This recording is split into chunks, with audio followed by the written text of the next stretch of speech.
This morning we'll be in 1 Timothy.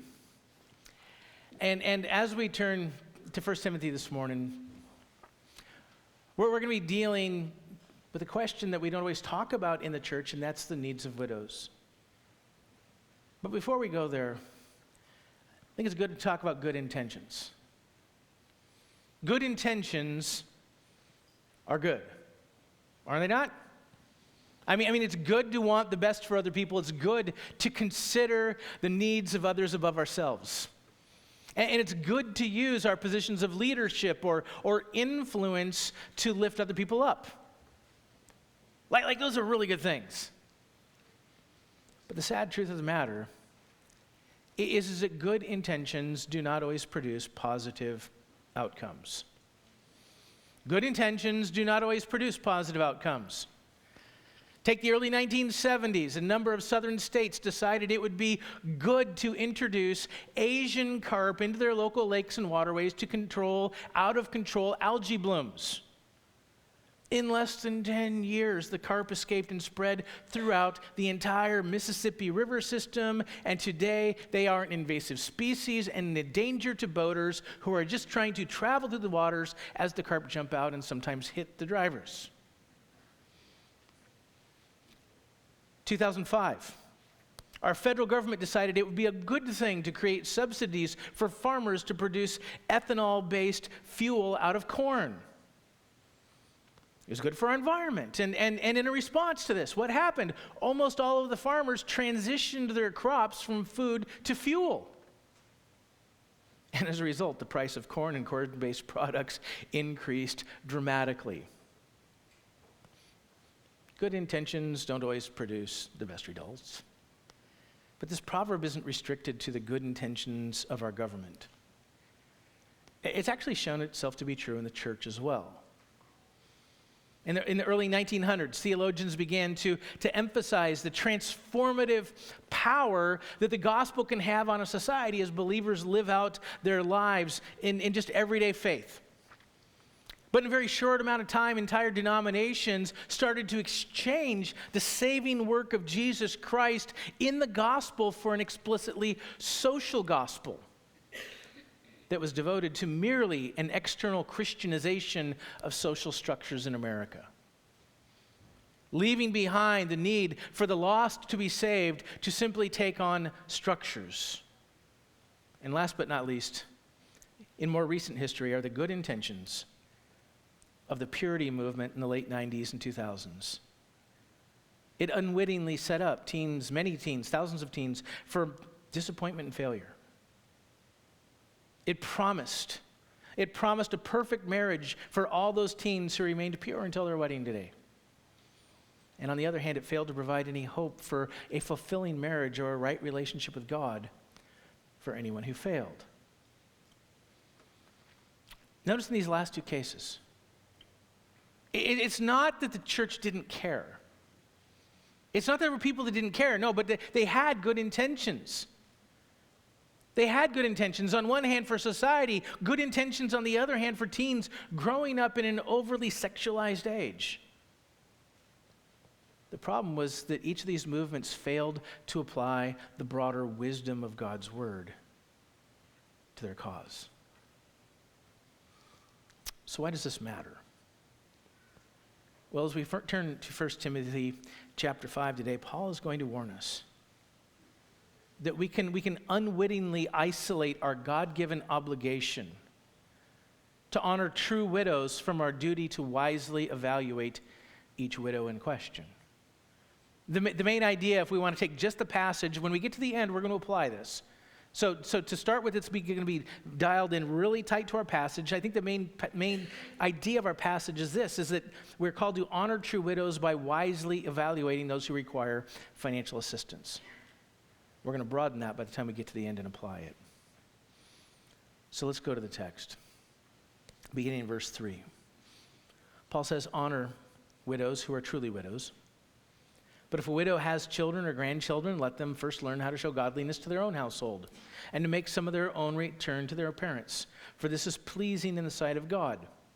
She who is truly a widow, left alone, has set her hope on God and continues in supplication and prayers night and day.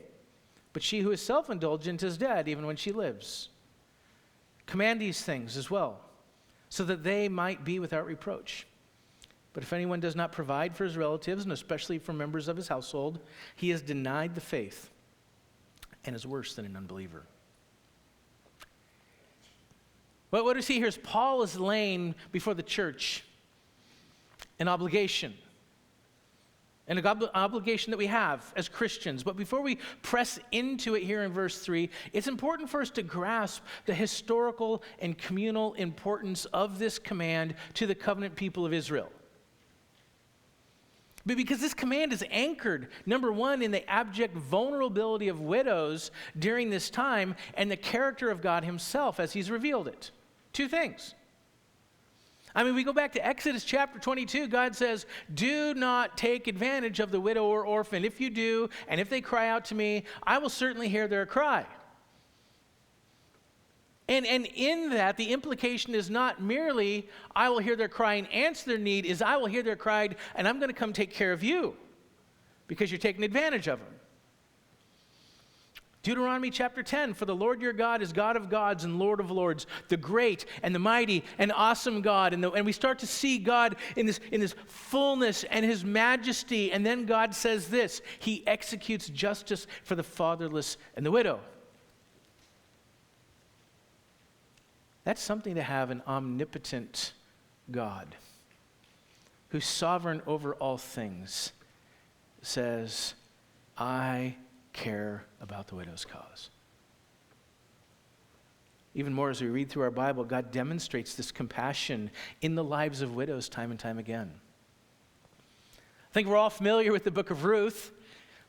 During that, what happens? God feeds Ruth during the barley harvest. He provides her with a kinsman redeemer. And by the time the story is over, her mother-in-law, Naomi, has a grandson on his lap.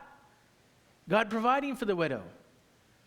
God provides and spares the widow of Zarephath in the days of Elijah. He provides an unending source of oil for the widow in Elijah's ministry.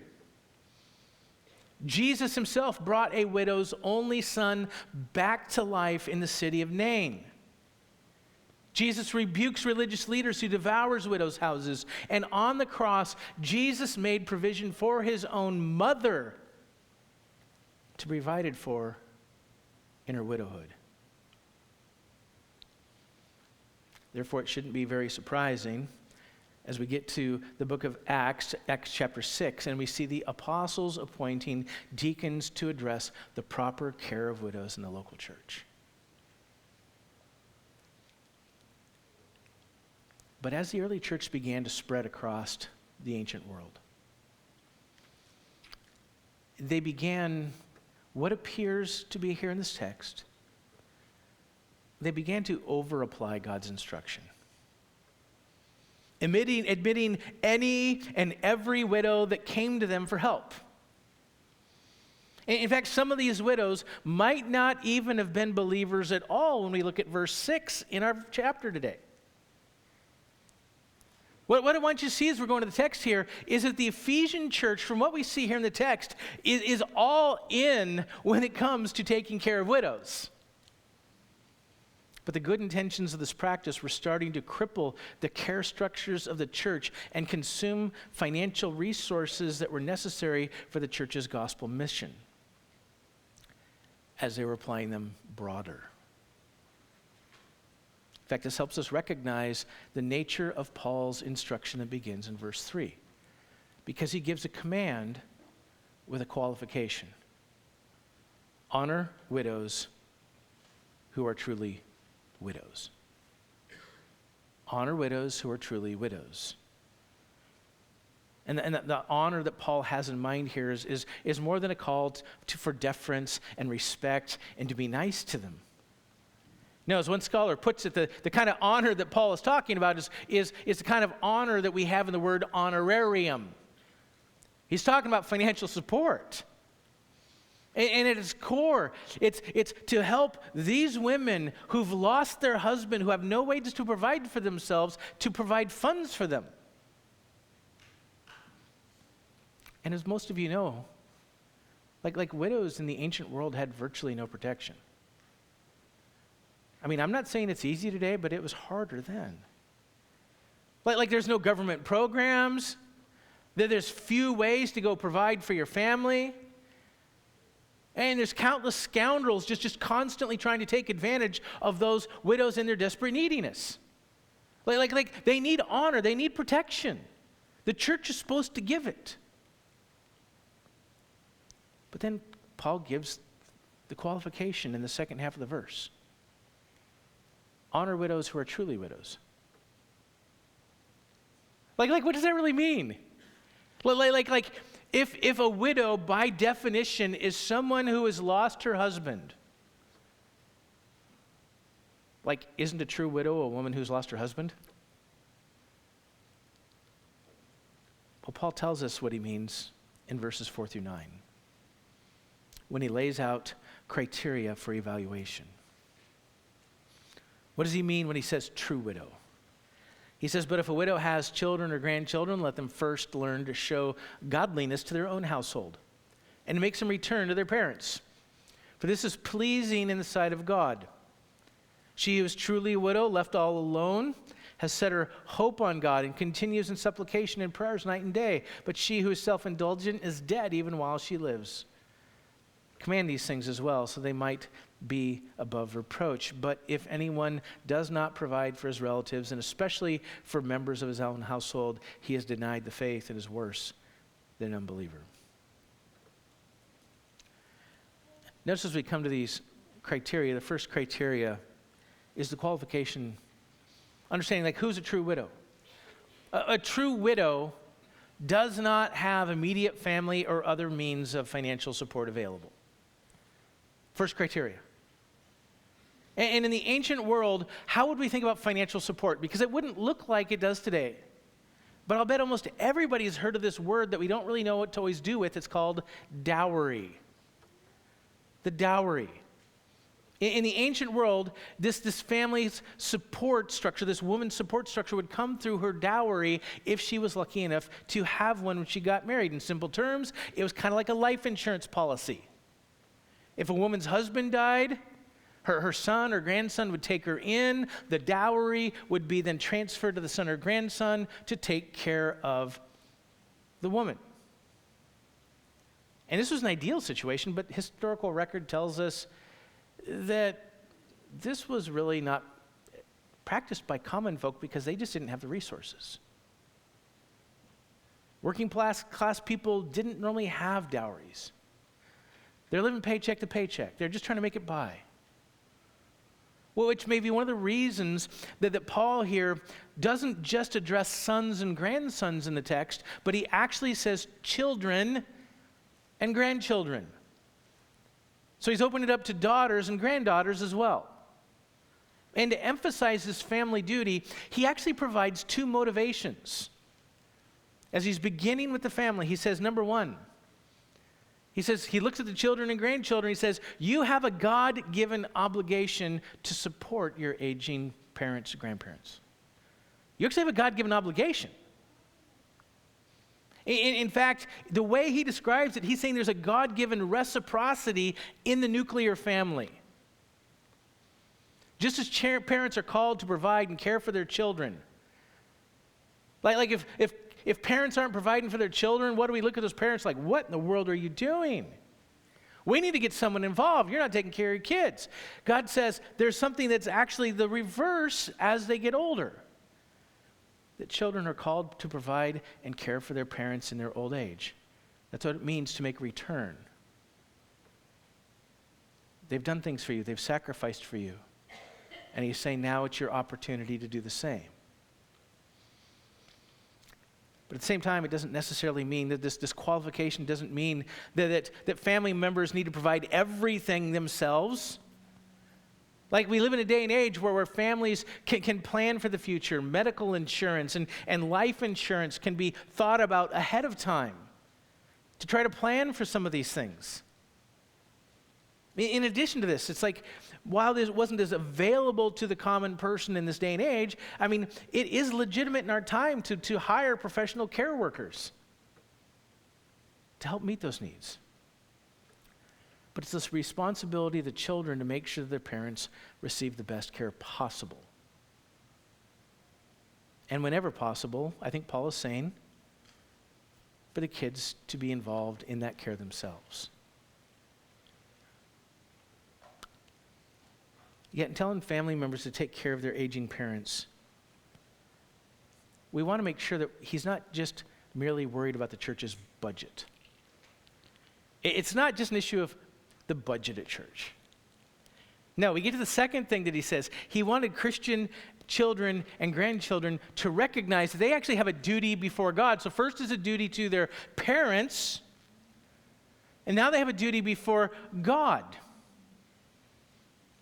They're called to show their godliness in what they're doing. They're called to show their true religion, if we want to use the terms from James chapter 1, verse 27. Religion that is pure and undefiled before God the Father is this: to visit orphans and widows in their affliction and to keep oneself unstained by the world.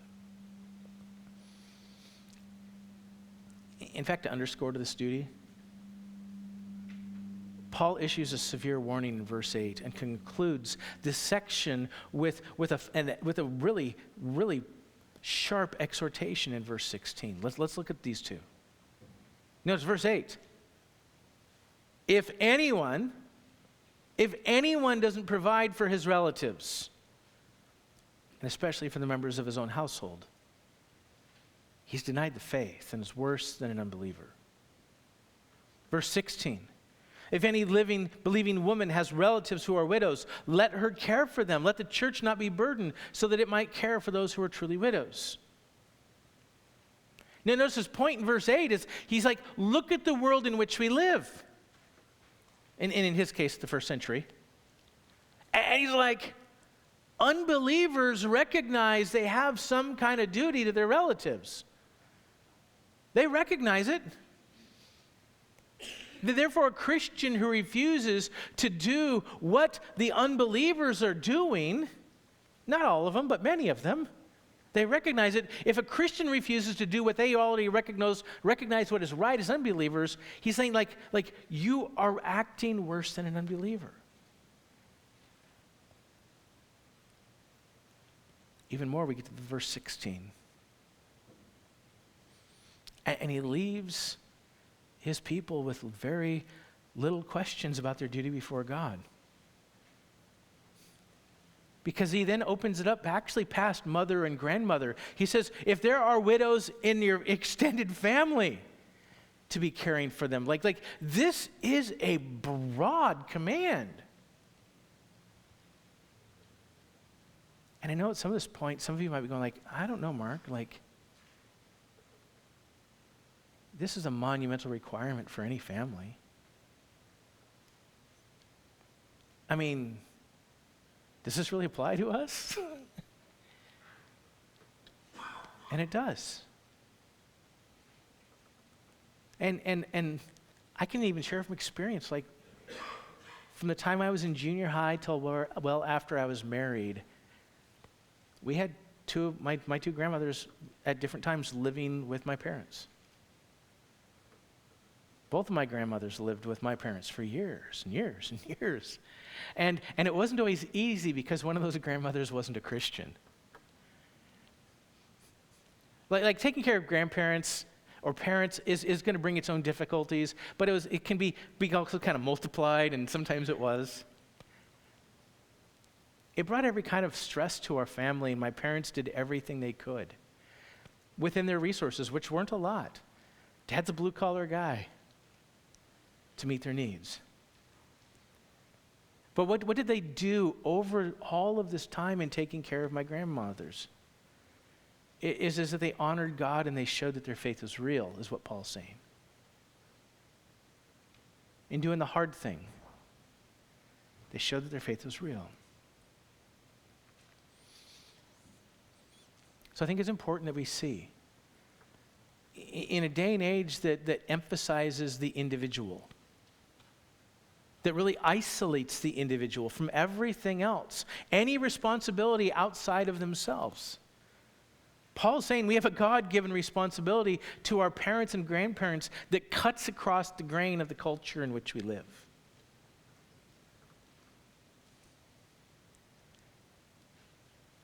Because we're children of a Father. As Christians, we are children of a Father who has called himself and revealed himself to be the protector of widows.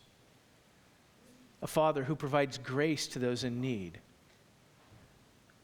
And he calls us to provide it especially to our own family.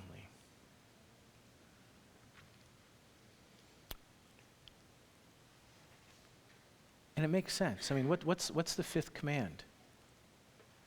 Honor your father and mother. It's an application of the fifth command that we may not always instantly go to. There's an honoring of our parents that goes beyond the day that we get married. And it goes through our lives. But Paul now moves on this first criteria to move to a second criteria in verses 5 to 6. Thinking of who is truly a widow. So number one, a woman who has family that should be caring for her, a woman that has resources available, maybe a dowry or something. He would say, not a true widow in the sense that they have someone to care for them and therefore not a responsibility of the church. That's how he's using true widow here. So then we get to verse 5. She who is truly a widow, left all alone, has set her hope on God and continues in supplication and prayers night and day. But she who's self-indulgent is dead even while she lives. Notice the second criteria. What's he saying? He's saying godly widows only. Widows who are truly living for Jesus Christ. So in the big picture, we see for a widow to be a true widow, she needs to meet material and spiritual conditions, according to Paul, to receive that financial support from the church. Asking questions, is the widow truly trusting God and continuing to lift up her needs to him? Or is she living for the world? She's living for herself. He's saying, we need to look at that. In one case, we're going to provide support. In another case, he's saying, no, we're not going to provide support. And in this, he's telling us that the mercy of the church is not an entitlement that needs to be instantly dispersed to anyone who ever possibly applies. It's not like many government programs out there. There's just the base criteria and they're met. He's saying, no, there's something more when it comes to the church helping. He says there's a spiritual responsibility for us to be careful stewards of the resources that God has given us. So in light of this, the church, he says, is called to make every effort to assess a widow's true needs and to discern their true spiritual commitments before the church offers long-term assistance. And the kind of assistance that Paul is talking about here is something that we don't see as much in our day and age, but this is a long-term assistance from the church. So what does this look like in maybe practical terms? It looks like deacons asking a number of questions when evaluating needs. Do you have family? Speaking specifically of widows here. Are they providing you with any help? Well, what's your monthly income? How much do you really need? How are you spending the money you have? But even more importantly, along with those things, tell me about your relationship with God. Then it's up to the deacons to use godly wisdom as they make judgments about who to help and how best to help them. This is what Paul is laying out for us in the text. And at this point, we could go much more into some practical aspects of this evaluation. We could try to wring some of these pieces out. But Paul follows this instruction on widows with 8 more verses on widows. And as we go from this first paragraph to the second paragraph, it can be kind of daunting. It can be difficult for us to understand what Paul has in mind, because when we get to the next set of verses, Paul's instructions seem to be kind of draconian. Like he lays out some criteria, I don't know how many women can meet that. Like you've laid them out so tightly, they apply to like one or two people in your entire church, Paul. Like if it's our duty to rightfully take care, or our duty to take care of true widows, how come you're drawing the boundary so tight? So let's look. And as we look, we're going to understand something more about this, that there's a historical application in verses 9 through 16 that is easy for us to miss in our day and age.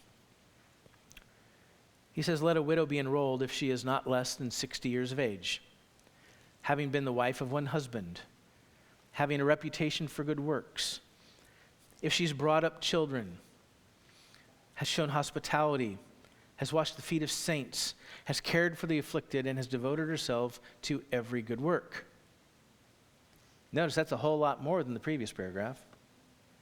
Verse 8, but refuse to enroll younger widows, for when their passions draw them away from Christ, they desire to marry, and so incur condemnation for having abandoned their former faith. Besides that, they learn to be idlers, going from house to house, and not only idlers, but also gossips and busybodies, saying what they should not. So I would have younger widows marry, bear children, manage their household, and give the adversary no occasion for slander. For some have already strayed after Satan.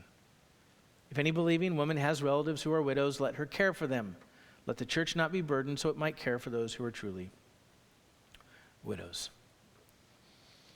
So let's just ask the question. Like, what is this enrollment list for? What is this enrollment all about? I mean, on the one hand, it makes absolute sense to register the widows in the church. They're receiving stuff from the church. The church needs to know who they are, how much to give to them, what their current needs are. I mean, we see this pretty clearly in the first church in Jerusalem as they organized the daily distribution of food to the widows that were in their church. But then we get to the qualifications to be on the list. And on this list, Paul lays out seemingly just narrow requirements. I mean, think, you have to be 60 years of age or older and a widow to get on the list. And in that day and age, I mean, 60 is getting pretty old compared to now. I mean, that's really old. And as one commentator notes, this seems like an arbitrary age, especially when you realize that we're talking about destitute women who need financial assistance from the church.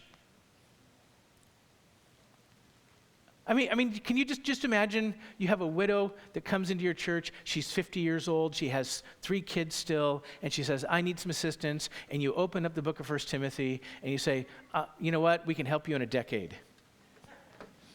Come back in 10 years. She's like, no, I need help now. I need help now. Like that's not very much help. And even more when we get to the qualifications that come after this. It goes well beyond this call for the widow to be devoted to prayer, to be a godly woman. It goes on to say, well, you know what? She needs to have a reputation. She needs to be known in the community and in the church for doing good works, for faithfully raising her children, for showing hospitality out to outsiders, and humbly serving the members of her church like Jesus served his disciples by humbly washing their feet. Oh, and by that, she needs to be actively caring for those who are sick and afflicted.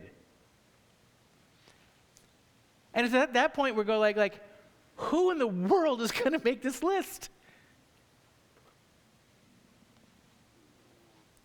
I mean, talk about setting a high bar for admittance. This is an incredibly high bar. But it gets even higher when we see this abject disqualification of the younger women.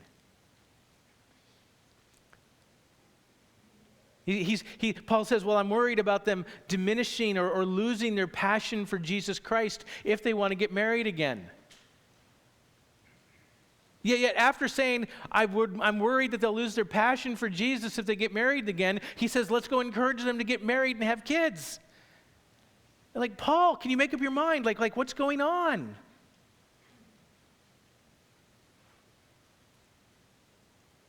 Well, if we only read this as further clarifications of the first paragraph, we will struggle to apply it.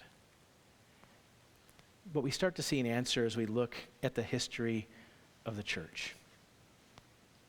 We look at the history of the church. Number one, as we look at the letter of 1 Timothy, we look at this letter, we know that false teaching has been a key concern that Paul has had throughout the entire letter. In fact, he said, false teachers were forbidding marriage. They were requiring abstinence from foods, both of which God created to be received with thanksgiving by those who believe and know the truth. Marriage is not bad. Food is not bad. They are to be received with thanksgiving. These are good things. They're from God. They're gifts.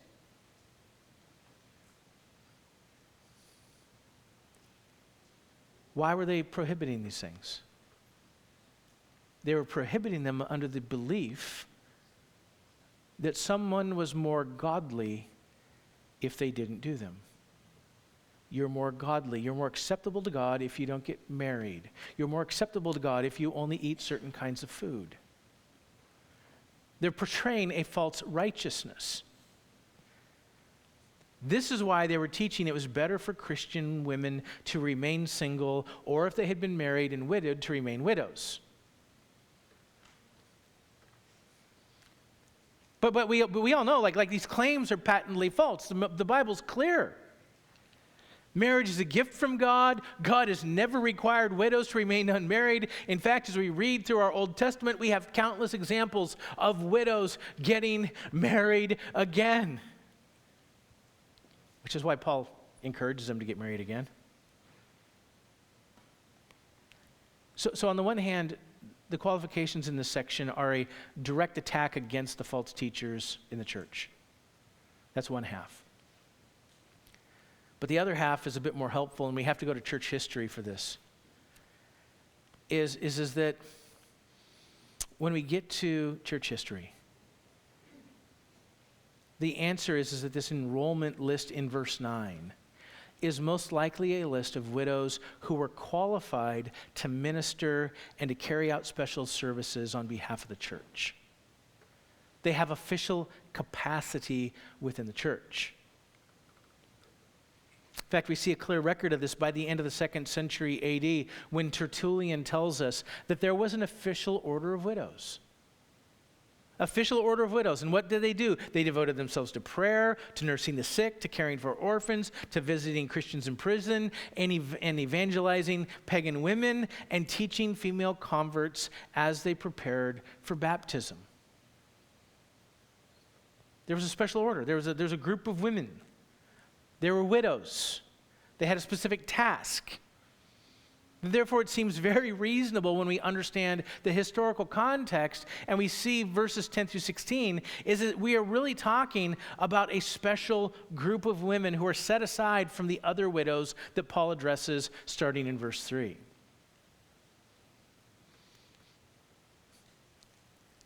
In fact, if we read this closely, it seems to actually align very well with the qualifications that were laid out in Acts chapter 6 as the very first group of deacons were put together, and it helps us understand why in the list of deacons in 1 Timothy chapter 3 verses 8 through 13, why is there a special reference made to women in the diaconal qualifications when there is not for elders?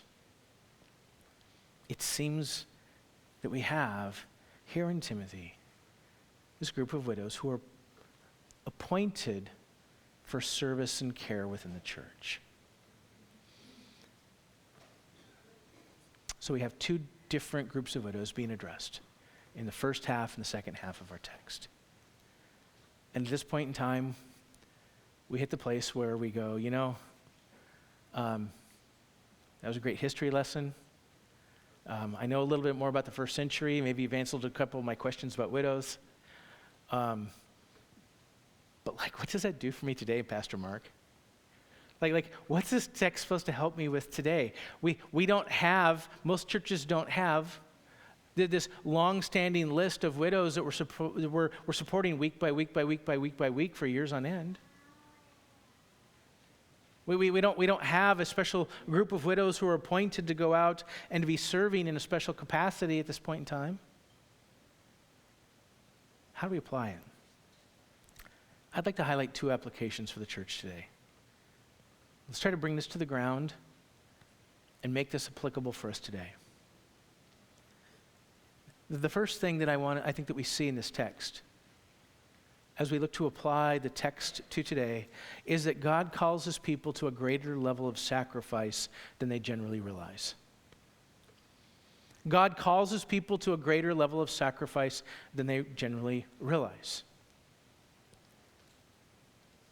I mean, the text really doesn't give us a lot of wiggle room when it tells us we have a far greater responsibility to our parents and grandparents than we tend to realize, especially to those who are in significant financial need. I mean, if your parents have nowhere to go and no way to make ends meet, are you ready to engage the need? That's a question in the text for every believer. How do you think about your parents and grandparents and their needs? I'll use another family example. My brother and his wife have been the primary caregivers for his mother-in-law for over 15 years. Over 15 years. They've taken her on vacation. They folded her into virtually every family outing, and as they have moved, they have purchased larger homes than they normally would purchase each time because they needed an extra bedroom for her mom to stay. And they have 4 kids. Sacrifice. Normal part of family life. And it hasn't always been easy.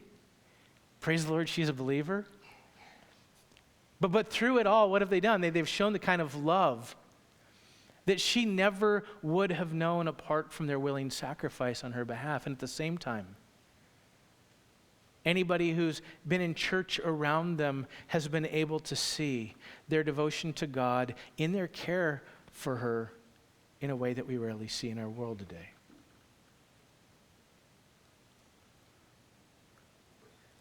Yet in this, I want to be clear. I'm not saying there's never a place for family members to be placed into retirement homes or into skilled care facilities, because sometimes the care that they require demands that kind of resource.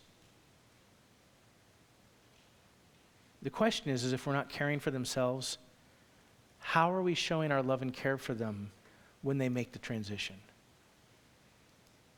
Do we maintain generous and consistent visitation schedules? Do we make sure that their care is being cared for as it should be? Do we contribute to needs as we're able, or do we just check the box once they're in and go on with our lives?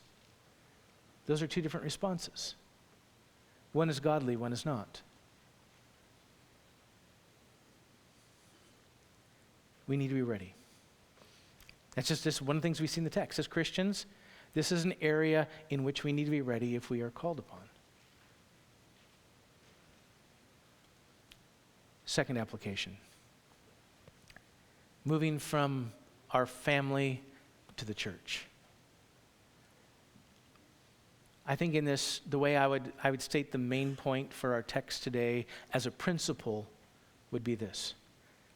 Acts of benevolence must be carried out with biblical wisdom. Acts of benevolence must be carried out with biblical wisdom. Because when it comes to benevolence, when it comes to the church meeting needs of other people, it's easy for us to fall into one of 2 ditches. Like there's a road. This isn't about splitting the difference. This is about walking the narrow path before the Lord and falling into 1 or 2 ditches on either side. On the one hand, we can place so much emphasis on God's command to take care of people's needs that we never ask any questions. We never establish any requirements.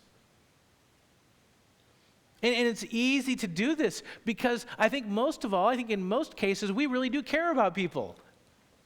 We care about their needs.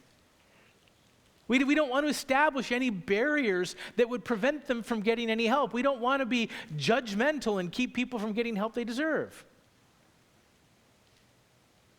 In addition to this, it's easy to spiritualize this approach by reminding others that care for widows and orphans is true religion before the Lord. Well, you know what? We shouldn't be so focused on this Bible study and evangelism because, you know what? True religion is care for widows and orphans. So let's set aside, let's actually take that money we got devoted to overseas missions and cut it off, and now we're going to focus on true religion. But the problem in this approach is that we misuse God's resources. And even worse, because God has given us instructions on what to do, we actually set ourselves above God himself by refusing to follow his instructions. So that's one ditch we can go into. But the other ditch we can fall into is that we can become so consumed and so concerned about misusing God's resources that our assessment process in and of itself becomes a barrier to obedience. We set up a process that nobody can make it through. And the problem with this kind of approach, much like the first, is that we set ourselves above God. Yet this time, how do we do it? By setting a stricter standard than he's given. And in doing so, what do? We fail to help the very people that God wants to help. We can fail in this two different ways. We need to remember that there's always a ditch on the other side of the road to fall into. Our goal is to walk the straight and narrow road of faithful obedience before the Lord, because when we do, we will be the kind of church that shows mercy and compassion as God calls us to, and we will reflect the true heart of our God in everything that we do. Let's close in a word of prayer.